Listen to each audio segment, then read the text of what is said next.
আসসালামু আলাইকুম সম্মানিত ভিউয়ার, যে যেখান থেকে আমাদের এই ভিডিওটা দেখতেছেন সবার সুস্বাস্থ্য কামনা করে আজকের এই ভিডিওটা শুরু করছি। আপনারা জানেন সহজ পদ্ধতিতে মাছ চাষ বাংলাদেশের একটি আলোচিত এবং জনপ্রিয় মাছ চাষ।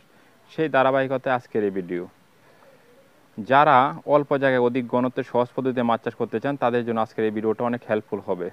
দেখেন আমি পদ্ধতিটা আমি ঘুরে ঘুরে দেখাচ্ছি। আমার পদ্ধতি দেখেন খুব সুন্দর করে দেখানো যাচ্ছে যে আমরা কিন্তু অল্প জায়গায় অধিক ঘনত্বে মাছ চাষ করতেছি এবং কি ট্যাঙ্কের পরিবেশটা দেখেন খুব সুন্দর করে আমরা কচুরি পানা দিয়ে তারপর কালচারগুলো করে থাকি। যারা নতুন চাষি ভাইয়েরা আছেন যে সহজ পদ্ধতিতে মাছ চাষ করতে চান কিন্তু আপনারা বুঝতেছেন না আসলে কীভাবে মাছ চাষ করবেন, তাদের জন্য আজকের এই ভিডিওটা অনেক হেল্পফুল হবে। আর মাছ চাষ করার আগে অবশ্যই কিছু বিষয় আপনাকে অবশ্যই জানতে হবে। যেমন আপনি কী মাছ নিয়ে কালচার করবেন, আপনার ট্যাঙ্কের সাইজ কতটুকু হবে, তো এই বিষয় নিয়ে আমি একটা ধারণা দিব আজকে। ইতিপূর্বে অসংখ্য ধারণা দিয়েছি, তারপর আজকে আবার কথা বলবো। আপনারা দেখতেছেন আমার এই ট্যাঙ্কে কোনো কচুরি পানা নাই। ট্যাঙ্কে কিন্তু কচুরি পানা ছিল, কালকে ট্যাঙ্কটা সাফ করা হয়েছে।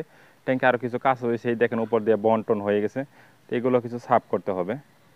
তো সাফ করে ওইখান থেকে কিছু কচুরি পানা এনে এখানে দিয়ে দিব। আর ট্যাঙ্কের মাছগুলো কিন্তু দিব্যি ভালো আছে। আপনি সবসময় একটা জিনিস চেক করবেন যে আপনার ট্যাঙ্কের পানির গুণগত মান ভালো আছে কিনা।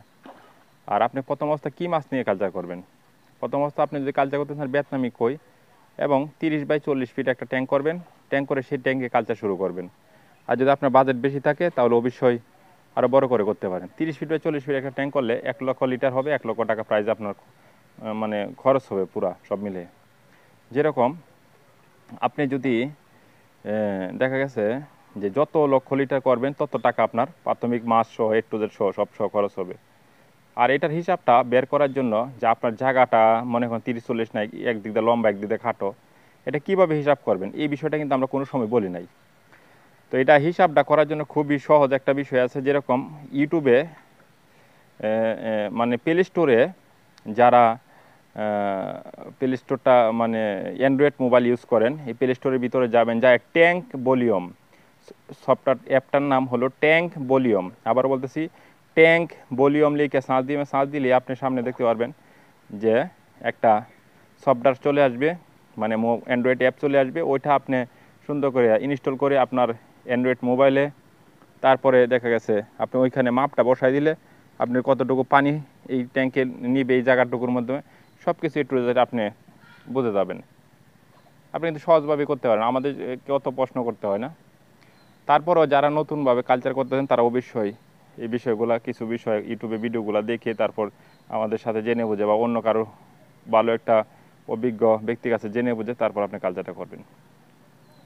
তো এই হলো আমাদের প্রজেক্ট, বর্তমানে প্রজেক্টের অবস্থা।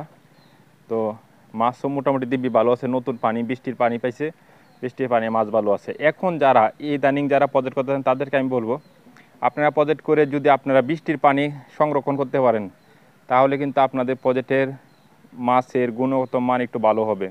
কারণ বৃষ্টির পানিতে কিন্তু পিএইচ বরাবর থাকে এবং এই পানিটা একটু অন্যরকমই আছে। তো এটা আপনারা অবশ্যই দেখবেন বৃষ্টির পানি কালেক্ট করতে পারেন কিনা। 2-1 দিন যদি রাখেন, তো বৃষ্টি তো এখন অ্যাভেলেবেল হয়, তো অবশ্যই বৃষ্টির পানি দিয়ে আপনার ট্যাঙ্ক কালচার হয়ে যাবে।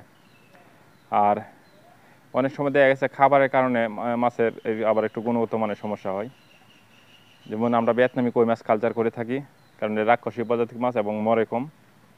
তো এই মাছের কিন্তু আবার খাবার এদিক সেদিক হলে আবার কিন্তু দেখা গেছে মাথা মোটা গুঁড়া চিকন হয়ে যায়। এরকম অনেক সময় আমার ট্যাঙ্কও এরকম হয়ে যায়, খাবার একটু এদিক সেদিক অনেক সময় হয়ে যায়। তো আপনারা সবসময় চিন্তা করবেন যে টাইম টু টাইম যেন খাবারটা আপনারা দিতে পারেন। হয়তো আমি অনেক ব্যস্ত থাকার কারণে বা আমার লোকজনে যারা কাজ করে তাদের কাছে আজকে ইদানিং চাপটা একটু বেশি হতেছে, যেরকম তারা সকল সাইডেই তাদের কাজ করতে হইতেছে। তো আমি কিন্তু এই ট্যাঙ্কটার মধ্যে বাংলা মাছ চাষ করছিলাম, সেই সাথে কিছু শিং মাছও আছে। হ্যাঁ, শিং মাছও আছে। এখন দেখেন এই মাছগুলো কিন্তু বাচ্চা দিয়া একবার ট্যাঙ্কটা বইরা ফেলাইছে, বুঝছেন। কাপ জাতীয় মাছ এনে রুই কাতলা আছে, আবার কার্পু আছে। কার্পু অনেকগুলো বাচ্চা দিয়েছে, আমি দেখতে পাচ্ছি। ইতিপূর্বে ভিডিওর মধ্যে আপনাদেরকে দেখাইছি। এখন দেখা যায় এই যে দেখেন ছোটো ছোটো বাচ্চারাই, যেমন এই যে দেখা যাচ্ছে ছোটো ছোটো বাচ্চা অটোমেটিক ব্রিডিং হয়েছে। এখানে আমি কোনো যে দেয় না ইঞ্জেকশন দেওয়া যায় বাচ্চা করে, এরকম কোনো কিছু করি না, অটোমেটিক বাচ্চা হয়েছে। আবার এই যে এই ট্যাঙ্কের মাধ্যমে কিছু শিং মাছ ছিল, মানে এটা তো কই মাছের ট্যাঙ্ক আমার। তো ওই ট্যাঙ্কের মধ্যে শিং মাছটা বলতে হইলো এই ট্যাঙ্কে মানে জালের মধ্যে আমি কিছু শিং মাছ রাখছিলাম। তো সেই শিং মাছগুলা আপনার হইলো 2-4টা মাছ মনে বাইর হয়ে চলে গেছিলো, মানে এরকম একটা অবস্থা। কিন্তু এখন দেখতেছি যে এখানেও অনেকগুলো মাছ হয়ে গেছে, তার মানে তারা অটো ব্রিড হয়েছে, মানে অটো ব্রিড হয়েছে, তাদের দেখা গেছে যে পোনা বাইরে গেছে। তো অটোমেটিক আমার ট্যাঙ্ক ভরে যাচ্ছে মাছে, আমি অনেক আনন্দিত। তো আপনারা অবশ্যই সহজ পদ্ধতিতে মাছ চাষ করে আপনার বেকারত্ব দূর করতে পারেন। সেই জন্য আমাদেরকে অবশ্যই ফোন করবেন, বিস্তারিত জেনে বুঝে তারপর কালচার করবেন। আশা করি আপনি সফল হবেন। সবাই ভালো থাকুন, সুস্থ থাকুন। আজকের জন্য বিদায় নিচ্ছি। আমি জাহিদুল ইসলাম আশিক। আসসালামু আলাইকুম।